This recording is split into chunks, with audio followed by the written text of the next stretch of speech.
Welcome to episode 134 of the Weight Solutions for Physicians podcast. I'm your host, Siobhan Key. Thank you so much for joining me. I'm happy that you're here. Today, I have an exciting interview for you. I have Dr. Sylvia Tara joining me, who is the author of The Secret Life of Fat. Now, this is a book that I read actually listened to the audiobook back when I was just starting in obesity medicine. I think it was probably 6 or 7 years ago. It's a fantastic book that really goes into the background about adipose tissue and what adipose tissue and adipocytes actually are doing in your body, and how it explains a lot of some of the struggles that you may have experienced with your body losing weight or keeping weight off. And understanding it from a biological standpoint, I think, is really powerful. So, excited to have her on to talk about and give you guys knowledge that we probably didn't learn in medical school. So going a little bit deeper than just the basics that were taught. If your medical school training was anything like mine, where it was just very basics about weight, and how to use that in your own journey. How do you take this knowledge about what fat tissue and adipocytes are doing in your body, and how do you then use that knowledge to actually lose weight if you're wanting to and keep it off? I think that's a really important aspect that's often misunderstood or overlooked too. One of the big aspects about any way of eating and keeping it off, and I think it relates a lot to what we talk about in this interview, is having the mental tools, the mindset, so that you can be in a place to problem solve it even when it feels like it's not working. I think that's so important, especially in this interview. We talk a little bit about perimenopausal type weight loss and weight gain and why that's sometimes more difficult. And so having the mindset to be able to stick with it, having the mindset to make it feel easy to stick to the way of eating that you're working on is really important. And that's what I do. That's what I help you with. Um, there's a whole lot of resources on my website that you can download for free to get more help with the areas that you feel you need. One of the popular ones that I think is really, really helpful to get you going is my powerful weight loss beliefs.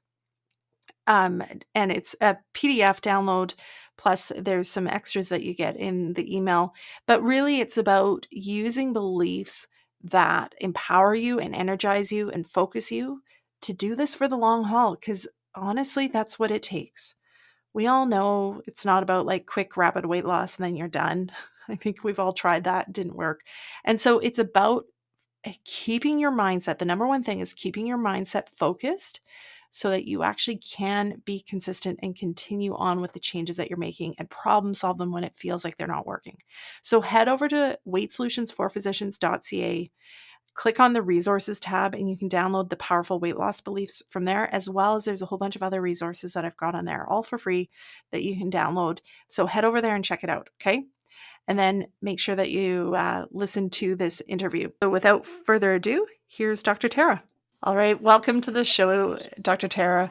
Thank you so much for joining me on your holiday weekend, taking Great, time thank out to you. talk about fat. Yeah, it's great to be here. Thanks so much. Can you start by introducing yourself to everybody listening? Sure. So I'm Sylvia Tara. I have a science background. I was a scientist originally. I have a PhD in biochemistry, and I also got my MBA. And I early on went into biotechnology and did a lot of drug development and other types of research and science. I got very interested in fat. I guess it had to have been almost 10 years ago now. So the one issue I have is I gain weight extraordinarily easily, and I only lose it with great difficulty. And I compared myself to others. I had friends who could eat what they wanted, not have to care very much, and they would stay thin.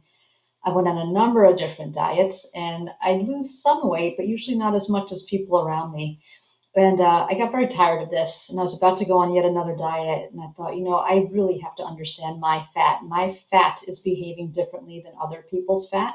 It's much more stubborn than what other people are dealing with, and for some reason, I'm having a lot of issues with it. So for about 5 years, I read every article in the scientific literature about obesity research.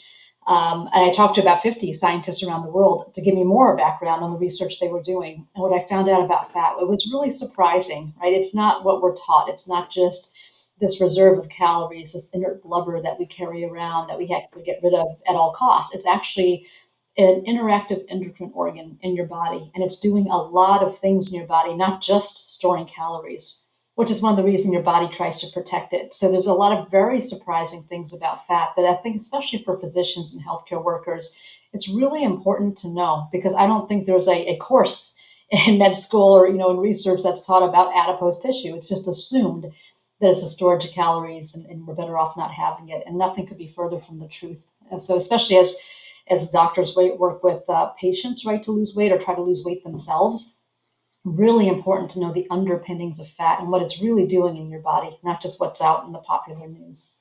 Absolutely. And I totally agree with you. Like, we were talking a little bit before we started recording, but I remember in medical school, leptin being introduced as a concept, but really that was it. It didn't go Yeah. into details about it, just that there is this hormone out there called leptin. And so everything else beyond that of what adipose tissue, I think until I did obesity medicine, I had the similar view that it's just this stuff on bodies that stores fat and is not good. Is kind of the basic medical, and people just need to eat less and exercise more to get rid of it. That was the other medical school training from it. So what, as you started to dig into it, what did you learn about fat that surprised you the most? I think that was one of the biggest ones, is that fat, through the hormones it secretes, can actually control your mind and your thinking, and can also control your metabolism. And that sounds really shocking. It's like, what on earth are you talking about? But you mentioned leptin, right? Fat is the primary organ. It's not just tissue, right? It's an organ. And it's producing leptin. And leptin, when it's secreted, goes into your circulatory system. It binds in areas of the hypothalamus, and it actually affects how you think about food. So when we have our normal fat level, we feel overall satiated, right? We feel okay. As you start to lose fat, you start to lose some leptin. And that delta, your brain senses there's a decrease in the amount of leptin. And it's a trigger. It's a trigger for appetite. So you start getting a bigger appetite. You start seeking food. In a way, it's a signal to your brain that something's wrong in the environment. We're getting less food, leptin levels have dropped, we're using fat, we must go out and seek food to survive. And so people who are on that weight loss journey, say they lose 10% of their weight or more, when they do fMRI images of their brain, when they look at pictures of food, their brain lights up wildly. The excitatory centers light up very wildly. The areas associated with control, self control, and inhibition are actually weaker in people who've lost weight. So they seek more food, and they have lower ability to control themselves. And so fat, in a way, is controlling its own fate. It's trying to get the body to eat more so that it doesn't have to reduce itself. Hmm. The other thing that leptin does as it decreases is it sends signals to it also binds to your skeletal muscle. And so as leptin decreases, your muscles will switch to more efficient cells so that they burn less energy. So you actually burn about 22% fewer calories as you start to lose weight and lose fat than you did before. So the net of this is that someone who, say, was at 170 pounds and lost 20 pounds to get to 150, when you compare them to somebody who's at 150 naturally, the person who lost that 20 pounds to get to 150 has to eat 22% fewer calories than the person who's 150 pounds naturally, right? There's a caloric penalty to losing fat because our bodies have gotten more efficient. They're trying to conserve calories, and we're hungrier than before. We have more food seeking behavior. And so that was astounding. And it also says a lot about why there's so much recidivism. Why do we gain weight again? Because it's more than even just leptin, like even ghrelin and a number of other hormones are coordinated to make you seek food as you're losing weight. And Mhm. so it's like we can lose it for a while, it stays, but then slowly it wants to come back. There's just such a drive and an urge that your body is really undertaking to get you to put that fat back on. So it's fascinating. The more you understand the biochemistry of our bodies and how it interacts with fat, it's an eye opener, and you'll start to understand why you're feeling the way you do. And it's not because you're on the wrong diet or you're doing your diet wrong. It's truly just our biology. Mhm. And that can be very empowering to recognize, because when it comes to weight, there's so much um, ownership of the struggle, Yeah. and so much shame that can be associated with it. And so to start to normalize it and understand the aspects that are truly just biology and just your body behaving the way it's actually meant to, I think that can be very, very helpful. It should be, I think, because I think a lot of people blame themselves, and this is one reason why they go off their diet, or they think they can't do it. They start to lose confidence. So I know a lot of people when I wrote this book and talked about it, they thought it was very depressing. They said, you just kind of ruined my hope, but it shouldn't be. To me, it was very empowering. It's like, aha, that's why I'm having this problem. It's not because I need to find a different diet. It's because this is the way a body behaves when you try to lose fat, and this is why it's easy to put it on. And it's also, a really important reason why you have to find a diet that you want to be on for years and years, because the caloric Mm. penalty we talked about, it doesn't go away for everybody, right? So you might reach a new set point, but you might still have this higher urge to eat than you ever did before. And so you have to be on a diet that is satiating, that's filling, that you like being on for years. Yeah, and that's huge. That's Yeah, that piece of it of eating in a way to lose weight that you then can keep going to maintain it is yeah. a big, big piece. The let's just lost my train of thought on that one. I Hold on a can, I sec. can, yeah, let me see if there's anything else there. And so, what else does leptin do? Does it play any other roles other than trying to keep the fat on us? Yeah, it tries to keep our fat on it. In a way, it's like keeping inventory of our calorie system. It does a lot of things. So we talked about how it binds to areas of the hypothalamus. It binds to skeletal muscle, right? So it can either increase or decrease metabolism. It also interacts with our thyroid hormone and thyroid productivity. So when we have sufficient levels of leptin, we're not losing weight. There's not a sense that there's decreasing leptin. We have actually more T4, right, and higher metabolism overall. And as we start to lose weight, that actually also goes down. So you can see the coordinated effort your body's making to try not to lose weight as you start to lose weight, as you start to lose fat, right? Your brain is more food seeking. Your muscles have gone on to become more efficient and burn less calories. And then your thyroid hormones actually also impacted. So your heat, right, body heat, and just metabolism overall is affected by lower thyroid hormone. Reproduction's affected. So women who get very thin, ballerinas and people who run a lot, they don't reproduce. And I spoke to some reproduction specialists, some doctors who focus on this. And one of the first things they try to do is just get these women to eat more, to get a little bit more fat. And leptin is one of the reasons for that, but also estrogen, right? Fat is produces estrogen as well. And so when you don't have enough fat, it affects your estrogen production, and also you don't have enough leptin, right, which is also involved. T cell activity, surprisingly, our immune system is linked with fat and leptin. And so T cells have some receptors for leptin. And when we don't have enough fat, you're actually more prone to illness, which we see in third world Mm. countries, even with people with anorexia. Wound healing, right? There's parts of the epithelial layer in our veins that interacts with leptin. Our wounds don't heal as quickly when we're very low fat. And bone health, that's a really important one. Bone and fat actually have a way to talk to each other, which sounds really weird, but fat, through estrogen, right, and weight bearing, it signals to bone to build itself, and our bone signals back by producing a hormone called osteocalcin. And through that signaling cascade, that hormone induces the pancreas to release more insulin, which then ultimately increases fat. So there's a bone fat axis where they're very important for each other. So for all those Interesting. reasons, it's fascinating, and we're just the tip of the iceberg right now learning about this. This really, fat research only started heavily probably in the 1980s or so. It's when obesity, right, and fatness started increasing, and the NIH released funds to study diabetes, to study fat, and that's when some of these findings started coming out, right? I mean, leptin probably around the 80s, right, the late 80s or so, when that finally came out and got published. And so we're still learning a lot, and I'm really looking forward to what else we learn about fat. It turns out it's not just fat, right? It's a very interesting, complex endocrine organ. And the best way to wrap your head around that is think of fat like skin. If you just take a square inch piece of skin, it's just a piece of skin tissue, right? No big deal.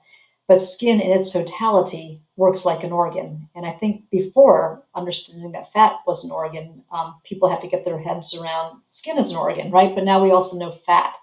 Fat, just like a biopsy piece of fat, is not that meaningful. It's just fat tissue. But in its totality around your body, it's functioning like an organ and like an endocrine organ at that. Interesting. And listening to you talk about like the complications of not enough fat and how that impacts a lot of different endocrine aspects. It's interesting because there's complications on the other side, right? Like fertility is a fantastic example of Mhm. when you start to get too much adipose tissue and you have too Yeah. much of that, the estrogen and things like that, or inflammation that's produced, that then impacts the reproduction in a negative way on the opposite Yeah. side. Yeah. So it's just interesting the balance, right, of finding Yeah, the it just happy has to spot. be exactly it. It can't be too much and it can't be too little, right? You have to have a healthy layer of fat. And one thing that's important is stop hating your fat. Your fat, the more you learn about it, it's actually there to help you. I mean, not just to be a reserve of calories, but actually to try to maintain your body, your wound healing, your immune system, your metabolism, reproduction. In a way, fat is your body's signal to your body. It's a signal through nature, right, of what's going on in the environment. Do we have adequate nutrition?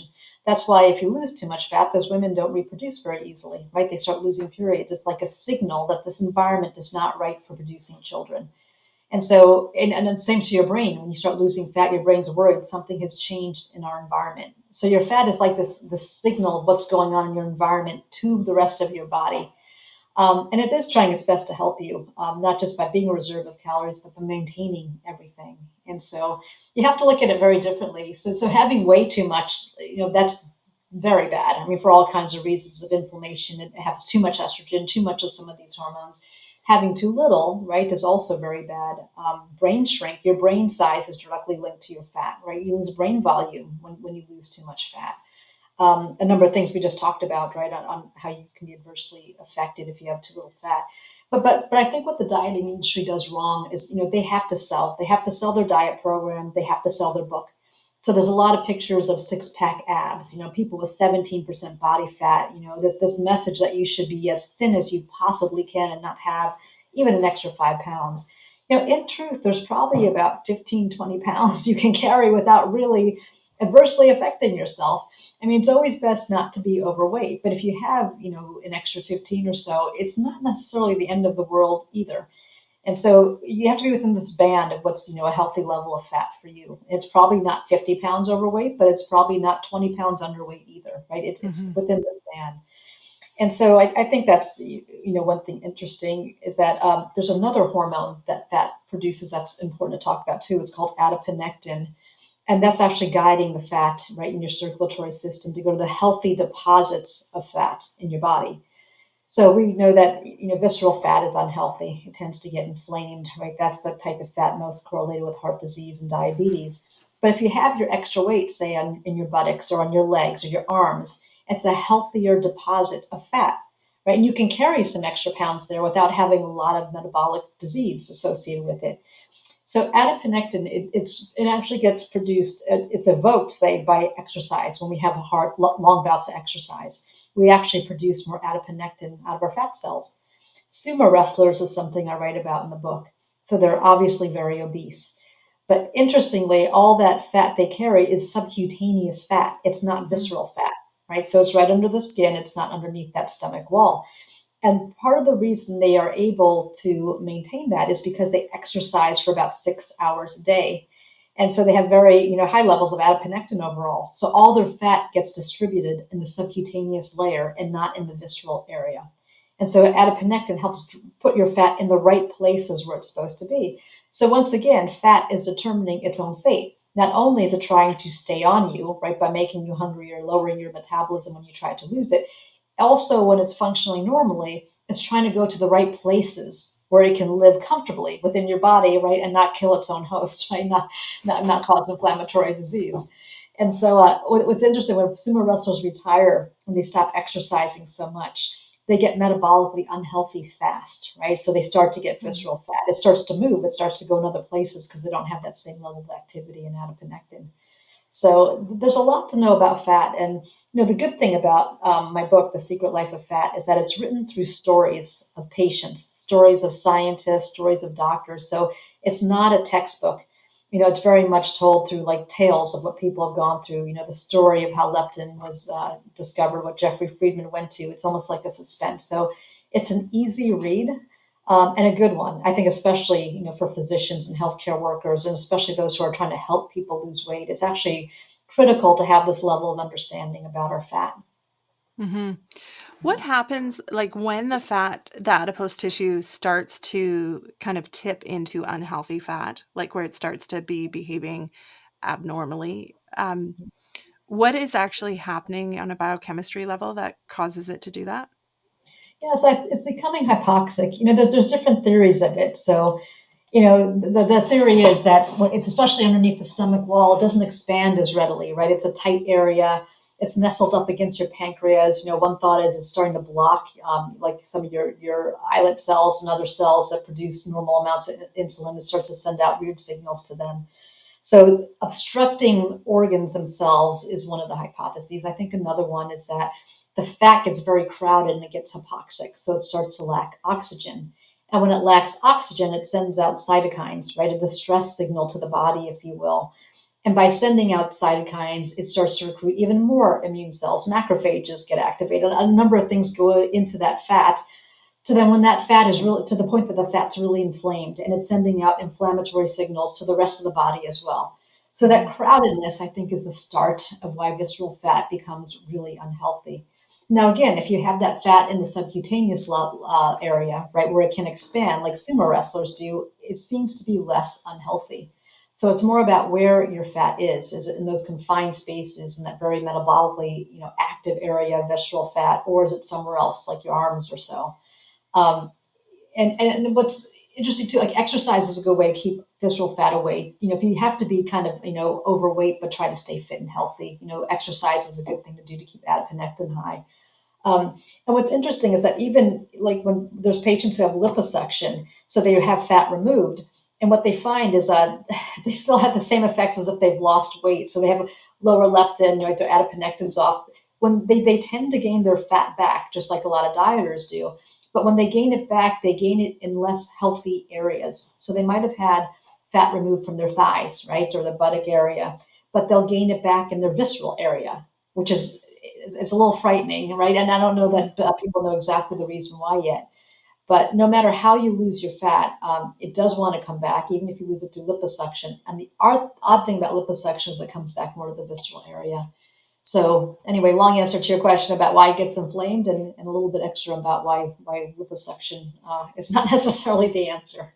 Yeah, and it's interesting, when we're talking about like healthy spots to have fat and less healthy, it's the healthy spots to have fat that bother us as a population, right? Yeah. Like it's the fat on your thighs, on your butt, on the outside of your abdomen that makes it jiggly, that then we dislike as a society and feel shouldn't be there. And it's the hidden fat that we might not actually be seeing that probably is the what's actually more likely to impact our health long term. Yeah, that's true. I mean, one thing is if you have a paunch, right, you kind of know you have visceral fat, like that really hard, big stomach. And if you lie down and it goes off to the side, that's kind of a quick rule of thumb. Is it visceral or is it subcutaneous? If it stays there, right, you have this paunch, even when you lie down, it's probably visceral fat. So that's one way to tell. I mean, certainly a CT image is the best way to tell, but the quick one that's free and easy is to lie on your back. But yeah, it's we hate fat for the wrong reasons a lot of the time, right? And I know girls growing up, right, especially for girls, fat is critical, right, for bone health. Their bones actually have less density if they get too thin while they're in their teenage years. And of course, Mm. in the teenage years is when girls worry the most about fat, right? That's the advent of eating disorders, the advent of super self-conscious, of wanting to look very good. And it's exactly the wrong time to be worrying about fat to that extent anyway. So yeah, I Yeah. agree with you. It seems like that the fat that is unseen can be dangerous. The fat that is seen, right, is the healthier place to have your fat. And again, I'll say that's not to be overweight, right? I'm not promoting obesity. I'm Mhm. just saying if you're going to carry some extra pounds of fat, best if that's in your arms and legs and buttock and not in your visceral area. Yeah. Let's talk a bit about genetics because that's something that comes up frequently, right? Of like, okay, everybody in my family carries extra weight. And so what does that mean for me? Um, How does genetics play a role at the adipose tissue level? Yeah, and it's hard to know sometimes if it's genetics or it's just kind of family behavior, right? Is it nurture or nature? And there's some families with eating styles that that's the reason they're heavy is because they're eating a lot of processed food or just eating too much or not active enough.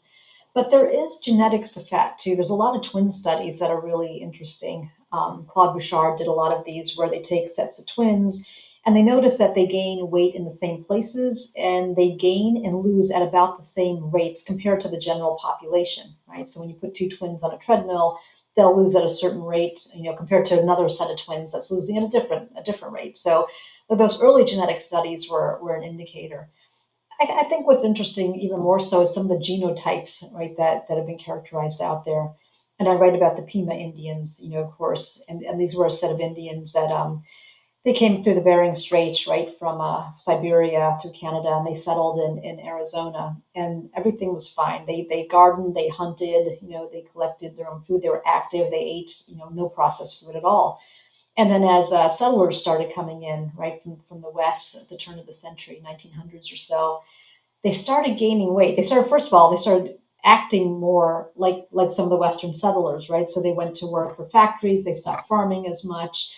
They started eating more processed food. There was a food program given to them around them, which included now flour and lard, more fats and more processed food.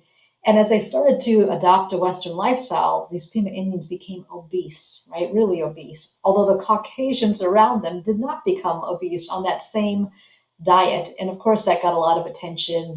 The NIH and DK took notice of this and started studying these Pima Indians. And what they were able to elucidate really is that these Indians throughout their ancestry they had fought off famine, right? They had come through, you can imagine Arizona desert. Every couple of decades or so there was a famine, and their bodies had to adopt to be able to extract calories and hoard calories as much as possible so that they could weather a famine. But as this processed, easy to digest food came into their environment, their bodies were still acting like what they had was a thrifty genotype, right? Trying to really extract and save every part of those calories as much as possible. And so they were hoarding a lot of calories away, whereas the Caucasians nearby were not.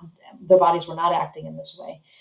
And so, what they evolved was and being called a thrifty genotype. So there's certain populations of people, if they come through, right, the kind of ancestry of generations where food was scarce, their bodies have evolved in such a way that helps them really hold on to their fat.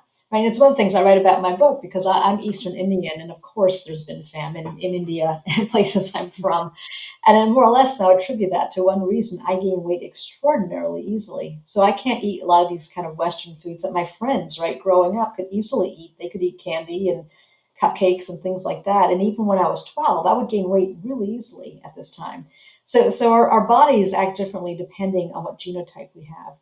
And furthering some of that research on twins and populations, there's also been specific genes now identified that are correlated either with fat levels or with appetite.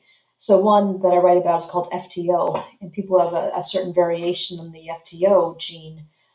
They're more prone to, or they have more of an inclination to eat energy dense foods, right? So when they have kids, they did the study with them at the cafeteria, and they let them fill up their plate with whatever they want. Kids with a certain variation of FTO tend to load their plate more with chips, right? Candy, cakes, things like that, compared to people who don't have that. So that's interesting. That appetite is linked to a little bit of this gene variation. And again, there's another one, IRS1, right? A and B, and depending on the variant you have, either A or B, um, it clears out your blood faster. So it'll store nutrients away, right? So your blood is very clear, but people with that B variant, they tend to be a little bit heavier as well. So our genetics do play a part. And again, it's kind of early days of research, but we're finding out more and more that it's not calorie in, calorie out, right? We're a big biochemical bag, and depending on what biochemistry you have in your body, when you eat a muffin, it's not going to have the same effect as another person eating a muffin on their body. And there's research on that as well, right? So I think at Weitzman Institute, they looked at blood sugar levels after various people ate certain foods. So like a muffin, like the example I just gave, some people, they got no blood sugar response at all. It was like they didn't do anything. And other people just had a small amount and they would get a spike. blood glucose. So our bodies really react differently depending, right, on genetics, depending on our age, what hormones we have in our bodies at the time, even depending on your microbiome in your gut, right? So a calorie will behave differently or have a different fate, right, depending on who it is that's eating that calorie. I find the microbiome is such a I find it so fascinating, the concept of how much impact the bacteria in our gut have on us.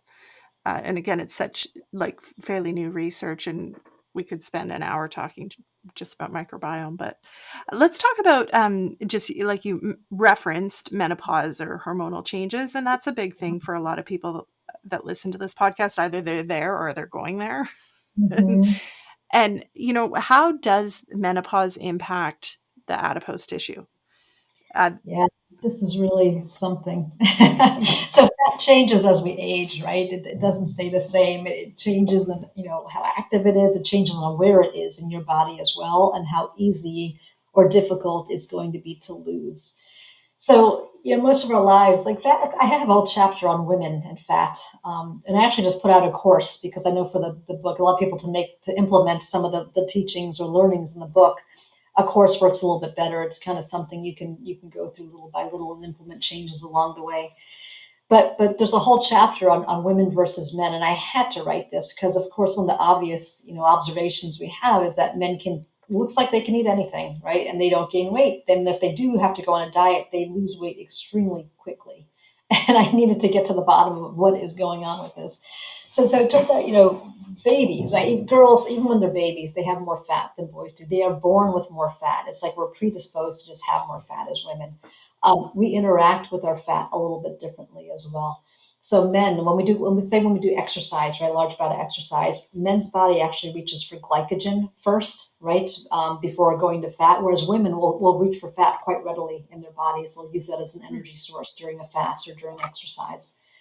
When we get off that exercise, off that treadmill, women produce more ghrelin after exercise compared to men. So if it's a hard bout of exercise, say 600 calories got burned off, in that experiment, women produce 33% more ghrelin than men. And ghrelin is a hormone from your stomach that is correlated to hunger, right? It causes hunger.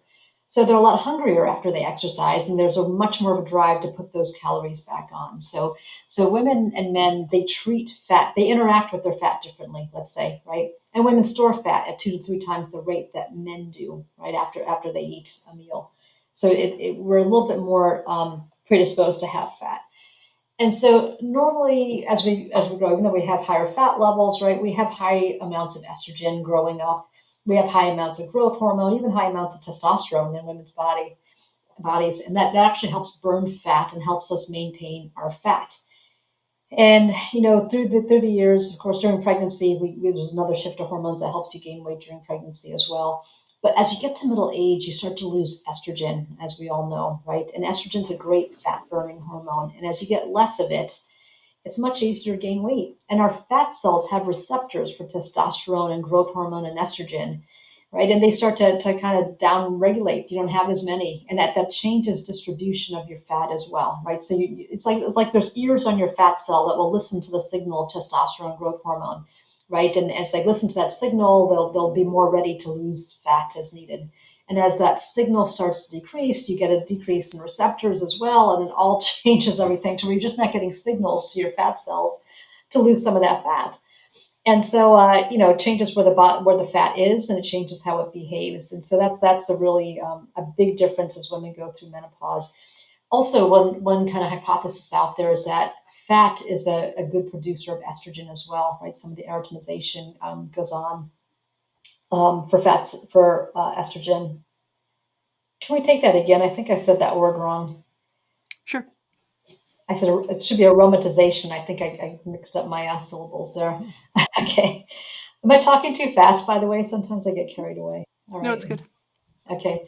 Yeah. Another aspect of fat is the aromatization of estrogen happens in fat tissue, right? So as you produce less estrogen from your ovaries, your fat becomes a major producer of estrogen for women's bodies. And it's one reason why your body might be more protective of its fat as we hit middle age. So for all those reasons, and not only that, but you lose more fat burning tissues as well, right? Like we lose some muscle mass with age, we lose a little bit of bone with age, we're perhaps a little less active anyway. So we have less fat burning tissue, you have less fat burning hormones. It is a total recipe for gaining fat. And it's really, I think, the most difficult time in a woman's life for maintaining fat is somewhere between, say, like 50 to 65. There's just this period where we are the most prone to gain weight ever. A normal distribution of fat in a women's body, it tends to be their hips, their buttocks, right, their breasts. It now starts to be visceral area as well. Like for all this time before we hit menopause, that was a differentiator. Men had more visceral fat or were more prone for visceral fat compared to women. But now women start to get visceral fat and belly fat as well. So like you can't win. It's very hard to win in this time period. You can, of course, win, and there's lots of things you can do. I mean, one is you can be very vigorous about exercise, but be very careful about what you eat. It's an investment. It's a day to day like way of living and thinking, right, to get through this period. I do write about hormone replacement therapy as well, right? There are some women, some people, right? I wrote about one man and one woman who've gone through this, and if it can get so out of whack, you feel so out of control that they actually use this to just get hormones back, right? Get some more fat burning, and especially for menopause, I think it's looked at more of using estrogen to kind of smooth that curve, right, and to help them get it back in order. And after that, they were able to maintain it, but it was a help during this time, especially if you find you're in the middle of it, it's gotten out of control, and like how on earth do I get back, and you're really struggling. Medical weight loss is something to look at, and of course, your doctors, your physician listeners. I think sometimes it's looked at as like I don't know, like bad medicine, right? To do this, to take hormones, or it's something you're not supposed to do, or it's illegal, and some of it is off label. I have to admit, but I think there are certain types of patients for which this has been very useful for just to get back on track, right? And then the one male patient I write about, he was taking testosterone, and he was able to like work out, build the muscle mass back, right? And then after I think it was about a year or more, he was able to stop, and he maintained some of that muscle mass and that lifestyle, right? That energy that he got when he was using testosterone. So it doesn't have to be a forever thing, but it can be useful. And of course, there's side effects, right? So each patient is different. You have to weigh the risk and benefits. But there's risk of doing nothing, right? And doing nothing as well, right? If you have a patient or are a person who's just gaining, and it gains very easily in that period of time. That's a risk too. So again, just a risk benefit kind of analysis has to be done. Hmm. Let's talk about. So we've talked a lot about the kind of the background of the fat. Let's talk about more from the practical standpoint, which you were starting to talk about there. On So when we know what our fat does and what it's trying to do, and we can respect it and understand it for what it's doing, how do we then kind of essentially hack the process, or how do we actually reach the goals that we're trying to do and be able to maintain them? Yeah, this is great. And my course focuses on this because it's really a spectrum and it depends on where you are in your life. So if you're like 25 and you have an extra 15 pounds to lose, I remember how easy that used to be, right? I mean, it's always been hard for me to lose weight, but it was by far easier then compared to what it is now. I had estrogen, I had testosterone, I had growth hormone, I had more muscle mass, and I was more active overall probably as well. As you get older, it's really hard and you have to take more extreme measures, right? And you have to stay with it. There's less cheat days you can have, right? Because sending off that signal like, hey, I don't have to be on this diet, your body reacts to that differently too. So I found depending on where you are on that stubbornness scale, like how hard you fight with fat, um, intermittent fasting can be a great fat buster for really stubborn fat, I find, right? And it's a more extreme measure. It's a little bit hard to start and stay on, but I have found nothing much that works better than that for really stubborn fats or women who are like in their 50s or 60s or so in that window of tough time. And one reason that it works, it's for a lot of reasons actually. I mean, there's a lot of writing now about how giving your body a break from insulin is kind of good. Jason Fung, I don't know if you've had him on your show, but he writes a lot about that. So you're kind of balancing out your insulin, you're kind of reducing that hyperinsulinemia that people get when they're just constantly eating and grazing all the time. So your body can get more sensitive to insulin. But intermittent fasting too, our growth hormone levels, they peak at night, right, from our pituitary gland. So they're highest at night. When you eat around when those levels are up, you actually mitigate the effects of growth hormone. It's not as potent if you have kind of nutrients in your blood and all of that. So if you can stop eating around the time of sleeping, right before, like say stop eating at 6 o'clock or so, don't eat again till like 9 or 10 the next morning. If you can prolong that overnight fast, your growth hormone is actually more potent and it's a great fat buster, right? So that's good to have. Also, when we sleep adequately, our leptin levels are higher during the day. So we're overall a little bit more satiated as well. And then I just lost it. Hold on a second. I was about to say something. Oh, sorry, I got it back. I hope you're really going to edit. No, obviously, when you're not eating for a long time, glucagon levels are higher too from the pancreas, and that helps you burn off some fat as well, right? So there's a whole bunch of kind of you have to think of your body as like a bag of hormones, and so when you put, and it's a different bag of hormones that everybody has. So like when you put, like say, a cookie into one, it's going to have a slightly different effect than a cookie in another person. And so if you're having a hard time, these are just kind of tricks you can use to bust that off again, right? Take advantage of, the growth hormone, which is now lower in your body, right? As you age, growth hormone, testosterone, estrogen, everything is lower, but it's highest at night. Let it prolong that fast, right? To make the most of it. Exercise also becomes important as you age for all kinds of reasons, right? We've lost some of those, the muscle mass, right? The fat burning tissue, and it's been replaced with fat. So the more you can put some of that muscle mass back on, that will help you. Muscle and exercise also, is good for adiponectin, putting fat where it belongs, right? And also some exercise, like if you exercise heavily, deep knee bends, kind of weights, things like that, you're starting to produce testosterone as well, right? Some of those other hormones, growth hormone comes out when we exercise as well. And it's not necessarily just gardening, right, or light exercise. Like really start lifting weights, really start going into aerobics. High intensity interval training is very good for all of those hormones, right? So now you have to think of fat as not just extra calories, but like how do I use my hormones that I have left, right? How do I increase those levels, and how do I use that to burn my fat? So I have found for very stubborn fat, it's stop eating after 6 or so, right? If it's really tough, like I know when I have to really lose weight, I have to stop after 3. I really can't eat much after 3, and I don't eat till 9 o'clock the next day. So I've got about an 18-hour fast that I do. And it might be a shorter window, right, depending on your body. But then in addition to that, I do high intensity interval training as well, right, and that helps it. And if you can do that in a fasted state, that'll bust it even faster. So these aren't necessarily easy things to do, but if you're really struggling, right, and you want to get that off, it's just more extreme measures. And there's another chapter I have called Mind Over Fat. It's about how to get through all of this, Mhm. because a lot of times it's just what is the mindset you're in, right? People get through all kinds of things. You read books about prisoners of war, like these horrible things that have happened to people. They got into mindsets that help them get through this time. And if they can do that, then surely, your regular person can get into a mindset where they're going to take on their fat and they're going to go through this. And, I write about in the book that I was really angry, right? When I was kind of angry at my body because it gains weight so fast. And I just used that anger. Now that I knew what fat was all about, it's like, okay, I'm armed, right? I'm ready and I'm armed and I'm taking this on. And there's nothing that's going to stop me now. And so I kept a log of everything I ate. Did I gain or lose? And there's some of that research that shows you that people can eat different foods and they don't all gain at the same rate.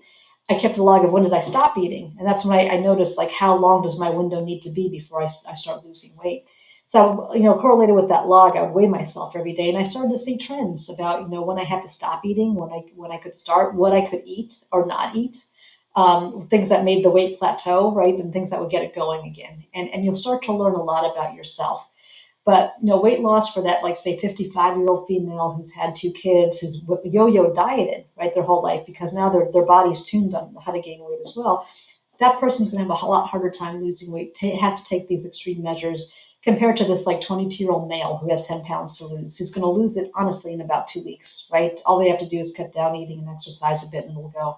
So the weight loss program has to be individualized for that person and what they're going through, their dieting history, somewhat of genetics, just how hard is it for them to lose weight? Male or female is going to factor in as well.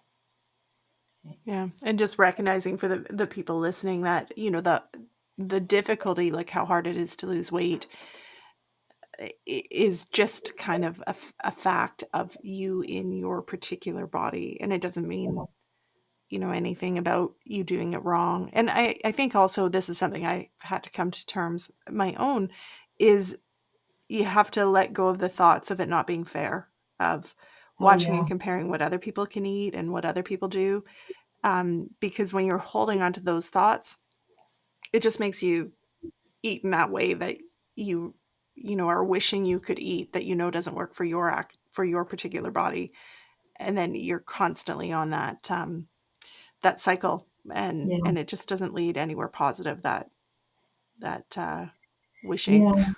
I think you're right about that. And you don't have to look like everybody else either, right? Like you Yeah. don't have to have glistening six pack abs in order to be healthy and happy, right? Like I said, you can have 10 pounds and extra and still be okay. And sometimes that kind of forgiveness or latitude actually helps people get going, right? To Mhm. not let the perfect get in the way of what's possible, right? Like just get to a healthy weight to where you feel good. And if it's 10 pounds over what everyone says you should be, you're probably going to be okay, Yeah. right? And so you have to individualize it for you. And so don't try to be somebody else. Don't treat your body like it's someone else. Just see it as enlightenment. That's how I started seeing it. It was like finally the aha moment of why it was always since I've been a kid. I gained weight faster than everybody. Why do I have to work so much harder than anyone in my family even to be able to lose it? And I got it. It's a thrifty genotype. It's my age. It's that I'm female. It's probably that I've yo-yo dieted throughout my life, so my leptin levels have varied. My body is very good at putting it back on. It's what I live with. And the alternative is that you just cave, right? That you just give in and you eat the way you want, but you'll get fatter and fatter, right? Like that rate of gain doesn't stop, right? And so people Mhm. can really balloon, especially in middle ages. The only solution really is you accept who you are, what your genetics are, what your family background is, your own background, right, and however you've treated your body, and you just deal with it. And I think in the beginning, I wouldn't eat dinner, and I would cook dinner for my family, but I wouldn't eat. They were so kind of outraged at this. They were so hurt, like they wanted me to enjoy with them, and I think everyone just gets used to it after a while. And now I write about this one patient. His name is Randy, where he actually had a virus that caused fat on his body that made it very hard for him to lose weight. And anyway, he finally did get it completely under control. But he says that I'm not part of the eating world. There's the eating world and the non eating world. And if you have very stubborn fat, either due to age, genetics, viruses, whatever it may be, you don't have to be fat, but you do really have to watch what you eat. And he's in his 60s. I think he eats about 1,200 calories a day. He exercises a lot, right? He goes for long runs, and he's very, very thin now. Like he's in really good shape. But he says, I'm not part of the eating world. Like my family will go out to a picnic and they'll have pizza and sandwiches. I'll bring my boiled eggs and salad. And so he really stays true to what his body needs. And it's uncomfortable socially, but do your best to find a diet that works on all dimensions. So one that's biologically you're losing weight, and that it can work for you socially, right? So Mhm. I know I don't eat dinner with my family. And if I were in a business where I had to entertain clients and eat dinners, I probably wouldn't pick that diet. I'd pick something else, right? Because it would be too hard to stay on. I'd pick something where maybe I fasted in the day instead of the night. Or I'd pick something that was, say, very low carb, like an Atkins diet where you can eat, you just can't eat any carb, right? You can live your life a little bit better that way. So diet has to work for you socially as well. It has to be something you can stay on for years and years because there's a chance you can't come off because that caloric penalty we talked about stays for a number of years. So find one that works for you long haul and that you're happy with. Right? Mhm. I Yeah. think that's good advice. Now, just as we're wrapping up, where can people find you? Yeah, so I'm on Facebook. You can go to @Sylvia Tara PhD. I'm on Twitter. I'm trying to get better at social media. Everyone's telling me to get on Instagram and Pinterest, and I've got to figure those out. So I'll be there soon. Mhm. But the best place is I have a website. It's called www.thesecretlifeoffat.com, and there you can find the courses there, right? So you can find some of the things I write about. You can find some of the media I've done, and the courses there as well.